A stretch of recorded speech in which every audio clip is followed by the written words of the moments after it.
વાત કરીશું પિરાણામાં આવેલા કેમિકલ સુનામીની। અમદાવાદની વાત છે કે જ્યાં કેમિકલ માફિયાઓ તો જાણે કોઈ જ ડર ન રહ્યો હોય તે પ્રકારની આ ઘટના સામે આવી છે। આપની ટીવી સ્ક્રીન પર દેખાતા દ્રશ્યો જ આ વાતની સાબિતી આપી રહ્યા છે કે પિરાણામાં ટ્રીટ કર્યા વગર જ ખુલ્લેઆમ કેમિકલયુક્ત પાણી છોડવામાં આવ્યું અને તેનો પ્રવાહ એટલો પ્રચંડ હતો કે તેની સામે જે આવ્યું તેને તે તાણી ગયું છે। સીસીટીવીમાં દેખાય છે તેમ દૂરથી જ કેમિકલનો પ્રવાહ આવતો દેખાયો અને ત્યાં ઊભેલા લોકો ઝડપથી ત્યાંથી ખસી જાય છે, જે બાદ કેમિકલયુક્ત ગંદુ પાણી એટલા ફોર્સથી આવ્યું કે ત્યાં પાર્ક કરેલા વાહનો પણ તેમાં તણાઈ ગયા।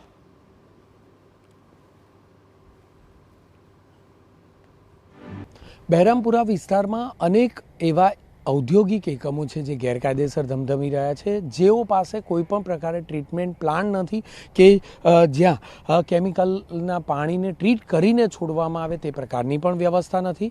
જે વિડીયો વાયરલ થયો હતો તે વિડીયોની જગ્યા છે આ કે જે રીતે સીસીટીવી બહાર આવ્યા હતા કે એક સુનામી આવતી હોય પાણીની તે પ્રકારના દ્રશ્યો હતા કે પાણીનો પ્રવાહ હતો અને તેમાં વાહનો પણ તણાઈ ગયા હોય તે પ્રકારના દ્રશ્યો હતા।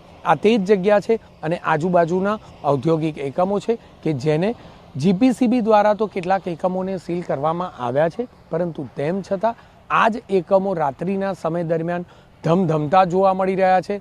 એક બે નહીં પરંતુ સંખ્યાબંધ એવા એકમો છે કે જે એકમોને સીલ કર્યા બાદ પણ તે ચાલી રહ્યા છે, પરંતુ આખરે જીપીસીબી દ્વારા અથવા કોર્પોરેશન દ્વારા દિવસ દરમિયાન કે રાત્રિ દરમિયાન કોઈ પણ પ્રકારનું સુપરવિઝન કરવામાં આવતું નથી અને જેના કારણે માત્ર ને માત્ર જે ઔદ્યોગિક એકમો છે તે બેફામ રીતે કેમિકલના પાણી ગમે ત્યાં જ્યાં જગ્યા મળે ત્યાં છોડી દે છે અને પરિણામે આ પ્રકારની ઘટના સામે આવે છે।